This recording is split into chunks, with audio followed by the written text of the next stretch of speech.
Until this year, Copenhagen was probably best known as the hometown of Hans Christian Andersen. From tomorrow, though, it'll become the world focus of the climate change debate when the United Nations Summit gets underway. Rallies have already been held across the UK and Europe, calling on world leaders to deliver a plan to cut carbon emissions.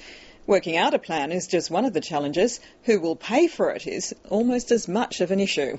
Here's Environment reporter Sarah Clark. It's a day away from starting, but the demonstrations have already begun. Protesters are demanding world leaders deliver a deal in Copenhagen and lock into action to cut the planet's emissions. The world is now arriving in Copenhagen and the world is ready to have a real deal negotiated here. A deal, but not a legally binding agreement. The host nation has conceded that's unachievable. The goal now is to set a timetable to deliver a treaty. But obviously the stakes are still very high and will be very complicated negotiations. The United States, China and India have agreed to curb their emissions. Australia too is proposing cuts of between 5 and 25% by 2020. If the world is prepared to be more ambitious, so are we. And in that circumstance, we've given bipartisan support to the government on targets.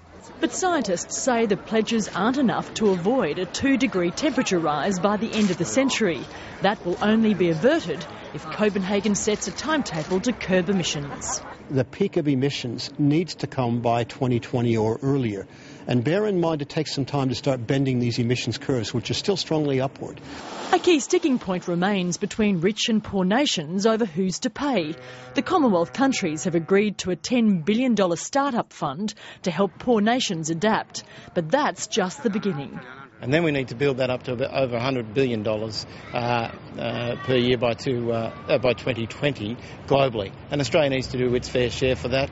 Kevin Rudd will attend the second week of the conference and he'll be joined by President Obama and 70 other world leaders. All up, there'll be around 15,000 people attending this conference, making it the biggest international climate change meeting so far. Despite the divisions, there's still optimism. I have great hopes for the Copenhagen meeting. I think all of the signs so far are good. But all countries at this meeting admit it's the biggest challenge they'll face this century. Sarah Clark, ABC News. And for broader coverage of the climate change issue, you can go to the ABC News online homepage and click on the climate change link.